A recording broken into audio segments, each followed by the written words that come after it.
Hello, welcome back to Warhammer 3 Skaven campaign. It's been a while since we played the last Skaven campaign. It's been a month, but welcome back.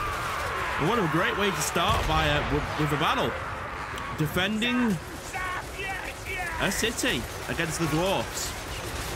Welcome everyone. So let's have a look at the bigger picture. And I've set up very far back here in a position of great defense. Our position is set up perfectly. We've got the catapults, the warp lightning cannons, the avalanche mortars all set up ready. We are outnumbered 2 to 1. They have 4 armies, we have 2. Even though we have 2, we still have 4,000 troops and they only have 5,000. It's quite funny because, you know, Skaven have insane numbers. But it is going to be quite an interesting battle, this, because the tactics I've gone for is very defensive. They're going to have to take their time getting into the city, which means they're going to have to knock down the gates. By the time they get in, they're going to be tired. So we're sort of leading the dwarfs into a trap. They're going to blast down the city first. Then they're going to move in on over the bridge and still not get attacked apart from a single tower. I'm just showing the journey of the dwarfs here. What they're going to have to do. They'll take this position. And then they will start meeting fire once they get over here. And as you can see just in the background there, my army. And it's very, very dangerous army of Skaven here. Ready to take on the dwarves. A frontline defense of the council guard and the storm vermins, obviously protecting all the different avenues of attack that they're going to be going down. I've got every side covered as to the best of my ability, so I've gone for this because I've got quite a big army to spread out and get our things firing. So guys, as the dwarfs are on their way in at the moment, we are going to skip forward now, and then we will be back once the dwarfs have engaged on our lines. Right, the dwarfs have now entered the city and are moving in with everything. Their longbeards, their shooters, their quarrelers, their rangers, and they're still blasting down my walls to make better ways in. It is a hard city to attack this because it's very small avenues, so they're not going to be able to send the whole army in at the same time, which means we have a defensible advantage, which is what you're meant to have in a siege. A defensible advantage. Once they do reach the actual part of the city that matters, they're going to come across a lot of firepower, and I am ready. If I give you a cinematic look, this is what it's looking like from the Skaven's point of view here. Cannons lined up on the entire wall front here, ready to open fire, protected by the armies. They cannot be attacked by the dwarfs. Every avenue is covered. They will have to push through all my front line to get to my artillery. My artillery is basically safe for quite a long time here, which means damage will be inflicted quite a bit to the dwarves here. They do have 4 armies, which means they do outnumber me in terms of strength. Not in terms of numbers, but they do outnumber me in terms of strength. And if they were to push down one of these lines, yeah, we're looking at a bad situation then. So it'll be interesting to see how the dwarves attack. But of course, because this is Warhammer 3 and because they added the stupid supply point system, they ain't going to come anywhere near me until they've captured all the points. So once again, guys, we are going to skip this along. Okay, finally, some action. The dwarfs are moving in on the supply point next to my army. They're taking out the tower. The tier 4 tower is being shot at, as that is going to cause a little bit of damage as they do approach through the city. Not much to report though, so again guys, we're going to skip it along a little bit further, and here we go. The battle starts, and as you can see, that artillery on top of the hill there, yeah, they're getting a little bit destroyed as their hammerers approach here. It's going to be very interesting to see how they're going to overwhelm me with this amount of firepower. I guess once they get in melee, it will be a lot harder for my stuff to fire. But yeah, that's a lot of hammerers dying. And then the snipers opening fire as well. A lovely little shot of that hall, of that bridgeway, and the snipers opening fire. And that first unit is toast. Look at it from my perspective, because I always like to look at it from both perspectives. these catapults seem very safe, don't they? Like, what would actually be a threat to them? Maybe other artillery, you would say. But they're getting some great bird's eye view shots. They're actually hitting units a lot further back that are taking more defensible positions.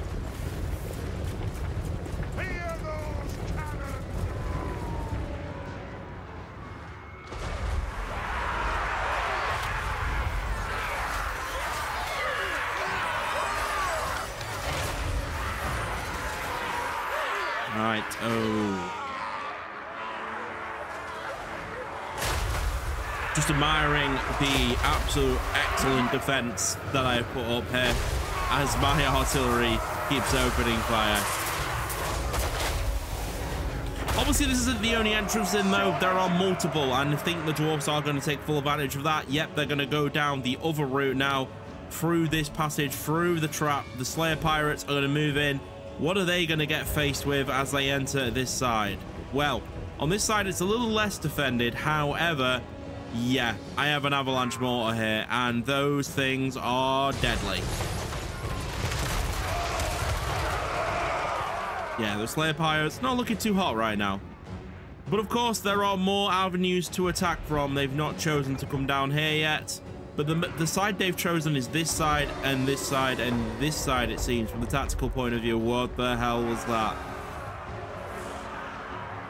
But yeah, I set these traps up, guys, so that they would take a long time to get to my forces, which means I would be playing to my strength, my range on top of the hill, and it's really paying off. Oh, ho, ho, ho, there we go.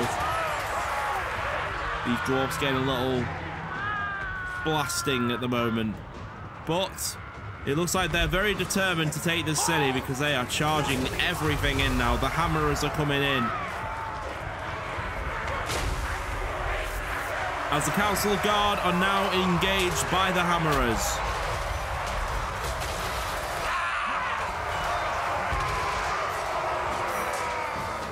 I've learned that to accept that the Skaven map we won't have any new Skaven maps for a while. But I've actually do like this map. It is quietly nice designed, and for a hell pit, it is good. It is basically hell pit, by the way. It's hell pit's map.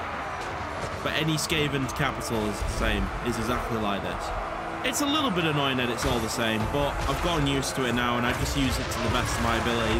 Because I know about this map so much now, I know where all the avenues are and where to set up properly. I've tried everywhere. I've tried over here. It really doesn't go well. I've tried defending the outer reaches. It doesn't go well. The best bet is defending your critical location and defending these pathways if you have a big enough army. Ooh, whoa, got some flamers going off here from the dwarves. Brutal. They're actually going to cause some real problems because look at my men. We're down to 132 here. That was a great flame by the dwarves. Time for a bit of return fire, I feel like. Ooh. Nasty.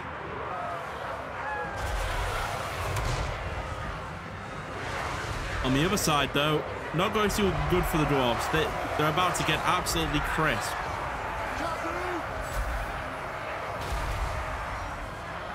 The problem that we're going to obviously have are the leaders. The leaders are going to be very hard to take down. As we know, dwarf leaders are a pain. However, it looks like we're taking out Thorgrim pretty well here. The snipers are getting some good hits off. I can't be everywhere in the battle at once, guys. I wish I could be, but it's very difficult to keep track of everywhere. But I'm trying my best with the 3 avenues because now... Oh, we missed a plague. That's unfortunate. The Ironbreakers are actually throwing their grenades into the little menace below that spawned there. Oh, yeah. That's very nice. And now we get the mortar. Completely annihilating those flamers. Definitely holding a grudge themselves there, it seems, of what they did before when they fired all their flamers. Ironbreakers are great, by the way. I'm not going to lie, man. They're so good unit. They're so hard to kill unless you have a wind mortar, and they can throw bombs, and it really does break lines. I guess that's what's the title of the name, Iron Breakers. And we know we have a Malachi McIson series going on. I am rushing for them, by the way. I really want to get some purpose. All right, we're using a little zap here to finish off the flamers. And yeah, there's a lot of carnage going on. If we actually have a look right now, currently the dwarves have lost nearly 2,000 forces. I have lost way more than that because I'm Skaven. But most of my most important units are still live and kicking. My Avalanche Globadiers. That mortar is insane. I absolutely love that unit. And the fact that I got 2 in a garrison is absolutely mad. This garrison mod, man, does never refuses to amaze me. It is a tier 5 city, though. Full upgrades and everything. It's not surprising. You expect your high tier cities to have insane defenses. And that's what we got. Ooh, the death of Fulgrim over here. We missed it because we were too busy ranting around. But yeah.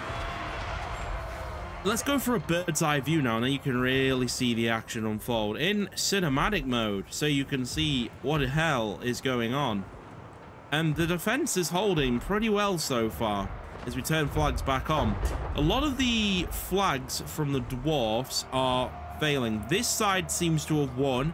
The middle is the concern. We're actually getting an advance on the dwarfs here, but the other sides are doing okay. I mean, they are starting to advance here a little bit more, which is a bit annoying. And also they are now engaging on the right flank as well, as the Storm Vermin are now in combat with the Dwarf Warrior Great Weapons. So that is going to make it a little bit more tougher. But there is one battle we've not looked at yet, and we're going to go see how it's going. Over on the left flank, the Longbeards. Are they having a good time against the Storm Vermin? Because remember, the dwarves bombed them at the start here. Rattling Gunners opening fire as well on the hill. Safe at the moment, but for how long? Back over to the main action here now, and the dwarves have pushed in even more now. They are pursuing on the positions. The entire front line is no more. It is just a bunch of dead bodies scattered everywhere to the wind. It is looking pretty bleak in the middle there. The other middle flank is getting a little bit bruised with the constant rangers firing at the tower, and of course the Ironbreakers have now broken through the lines here. It's not looking too good right now. We have lost our middle position, and it is now being captured by the dwarfs. But they always say valiant defeats are valiant defeats, because we have killed over 4,000 dwarfs in so doing with this magnificent defense. When you are outnumbered 2 to 1, it's actually a pretty good loss if you were to lose this. Who says I will, though? The problem now we're going to have, obviously, is the commanders and our ammunition as well. We have a good bit of ammunition in the Rattling Gunners, but of course the Warp Trial Jet Seals are still pretty dead. Yeah, I mean, these guys still have some good ammo. But because I'm not playing as Scryer, I don't get the unlimited ammo with the Rattling Gunners, which is a shame. But yeah. But there is a comeback starting to happen. You've got all of the artillery opening fire. The Flamers are holding their ground here. Only 65 kills because they've only started firing, but they are cooking some more archers. Oh, it's too good. The Avalanche is just such a cheat code. Let's have a look how he's doing. 474 kills. Crazy numbers here. It's looking like our right flank could fall here soon. A zap going off to try and turn the tide here against the Dwarf Warriors. As the Plague Monks do fight back, it is a bit tricky though, as the Ironbreakers do throw their bombs and probably open up the right flank here. Middle is now under control of the dwarfs, which means we have lost all defenses on this side. It's all about creating roadblocks now to stop them getting in, and we put some Storm Vermin, some actual council, to stop them advancing past this point here so the wizard can keep using his magic. Because we did win the left side. There's only a bit of artillery left on this side. And all reinforcements left for the dwarfs are the Kazakharak artillery units. So that's going to be quite interesting. Back over to the other flank now, and the Ironbreakers are making sure that they do have a way through by throwing out their bombs. The Ironbreakers are so good. I cannot wait to use them. Flamers going off now, absolutely flaming the crap. The thing is though, Warp Fire Throwers are just not as good as the Dwarven Flamers. I can tell you that right now. Only 130 kills. They barely get to fire because of the small range. And Iron Drakes are just so superior in that way. But it doesn't matter if you've got catapults who completely miss. their targets this time round. So I want to ask you guys a question about Skaven artillery. Do you prefer the inaccurate Plague Claw catapult, or are you more of a fan of the Warp Lightning cannon? But if you look at Warp Lightning cannon kills, they're not as high as the Plague Claw catapult, but then there are some that only have 45. Warp Lightning cannons, I've always said, are better at killing anti-large. So you see if they have a lot of blimps, or even like a unit, like a dwarven unit on his own, is actually pretty good. Oh, looks like they're breaking our defenses, and of course, my fear has come true. The dwarves, Belagor and flipping Hawk now are just going to run riot through my armies because they're so strong. This side's looking like it's going to hold because we've got some Glowbeard Bombardiers here and some Rattling guns, and they're going to do a little bit of damage to some Slayer Pirates any day of the week, so I won't worry too much about that side. It is all about now just trying to defend what we have left and basically holding the fort now. Holding a fort, just maybe distracting the leaders a bit, because right now the situation is looking very bleak. With only 874 rats left, that's nothing for rats, by the way, and still 1,500 dwarves. It's looking like all hope is lost here. But we will fight till the bitter end, because any more losses for the dwarves is huge. If we can break the roadblock that has been holding us back for so long, that roadblock goes down, we're in business. We really are in business. We're in business so much. So I'm really hoping that that is the case. I have moved the camera quite a bit this battle, but yeah, it's going pretty decent. I am quite new to cinematic battles, and I will get better at this, guys. I'm quite a rookie to it. I normally just commentate over my gameplay, so I'm having to actually use my my personality a bit more now, and it's going to be a bit rough for the first few videos, but they will get better as I get better at talking, because maybe this is exactly what we needed.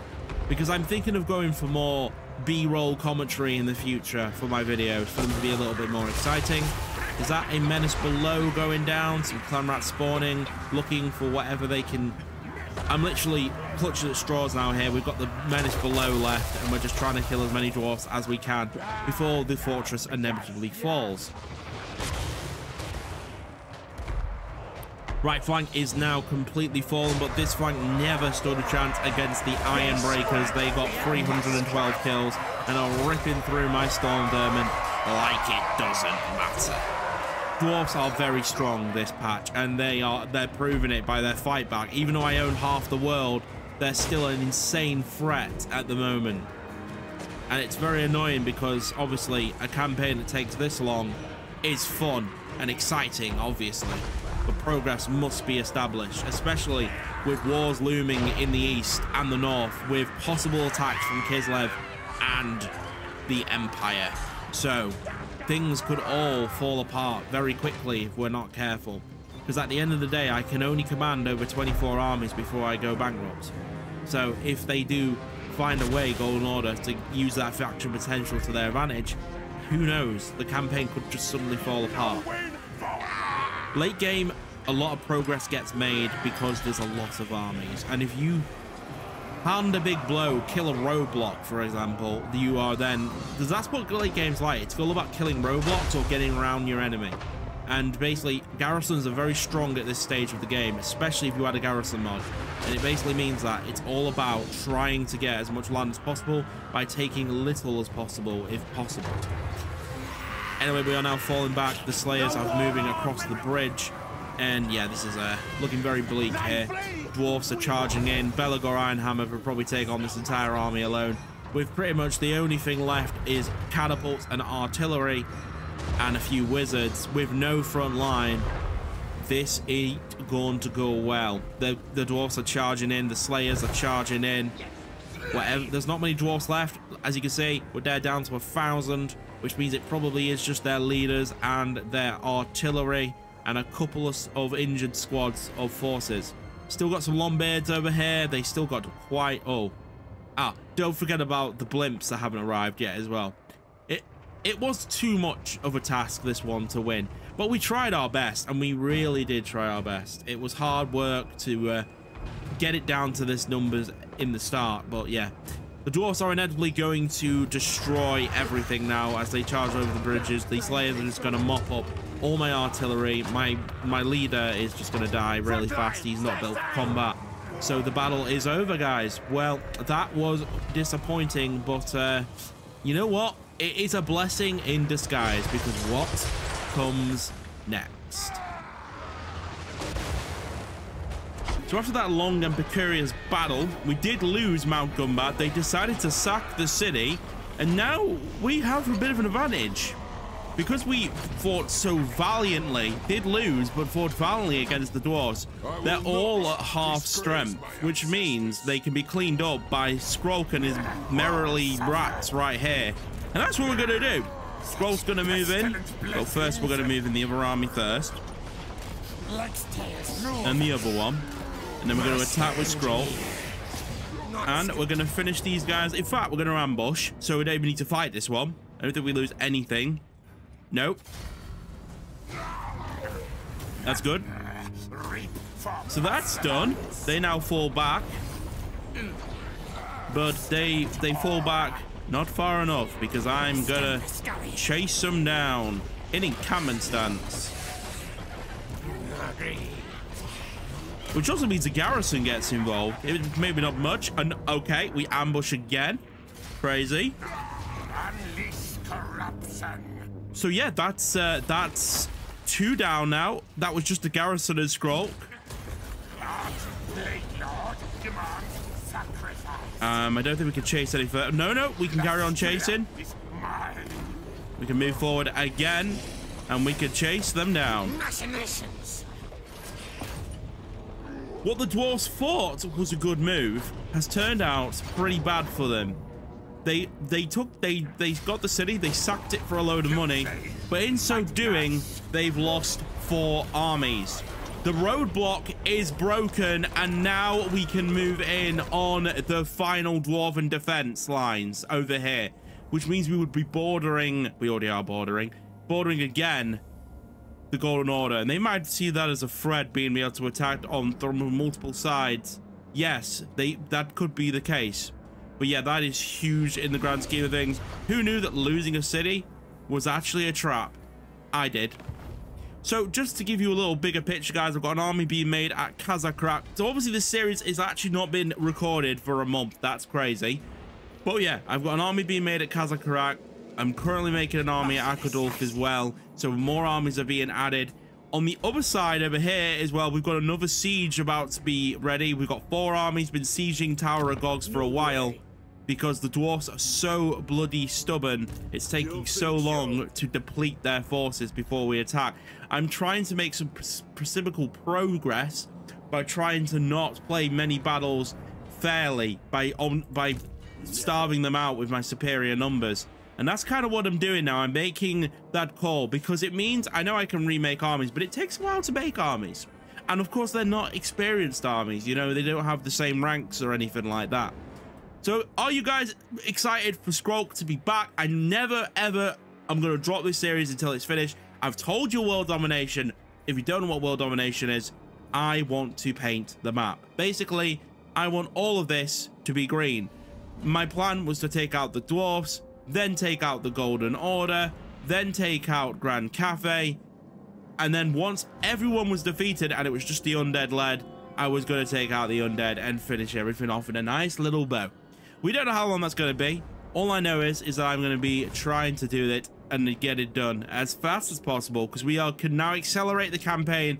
We have finally broken the dwarven roadblock. So now we can focus on finishing off their armies. They are going to make armies.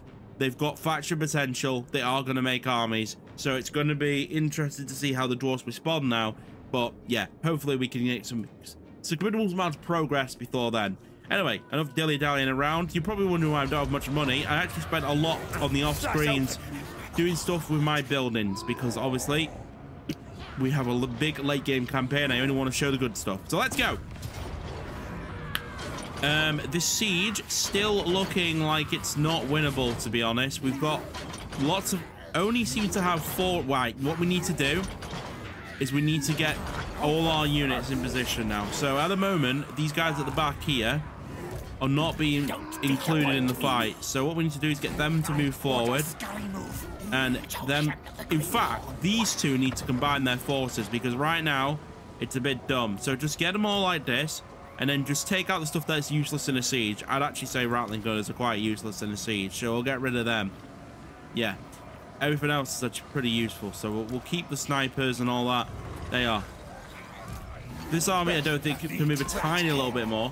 So now that we've done that, have we got a better advantage here? Yes, there you go. Now you've got 4 armies on 2. I still think this is too dangerous to attack. If we look at the map, I think it's quite a castle-y map, this one. Yeah. Look, it's very hard to breach. So we really need to weaken them a bit more. We could go for the bombarding attempt. To be fair, we have got a lot of catapults and artillery. Maybe we do go for it, but we play it safe. We bombard the crap out of them first. Then we slowly move up with our forces. Don't try and engage in melee at all, as it's dwarfs. And just try and see if we can weaken them from the outside. The problem I'm worried about is, of course, their leaders. Now, before I do this siege, I've been actually responding to this now by making quite a lot of assassins. And what I'm actually going to do here is I'm going to respec some of my level 50 lords now, and I'm going to make them a lot stronger on the yellow tree so they can actually fight the dwarfs. So we're going to respec. Never mind, we're not doing that now. Yeah, you actually have to do it when he's safe, not when he's battling. So yeah, never mind, no respecking yet, but we really need to start thinking about this. We're level 50, you can't go any higher. And I'm not going to add mods where you could have every single skill. The whole point of a skill tree is so that you have options, you know? You don't just, like, have everything. That'd be dumb. But yeah, so that battle we're going to do then. I've decided we will do it. And obviously, guys, as you know, there has been a slight change in my series now. Welcome to cinematic era of Dododox, where basically I show you the tactics from a replay perspective with cinematic battles in there as well. It's a lot of fun. I hope you like this change. It's going to make battles a lot more interesting. I can focus more on actually the task in hand and not have to commentate while I'm playing, which has always been hard. But yes, 1, 2, 3, 4 armies ready to siege. The Tower of Goroth will fall this episode. Begin the siege.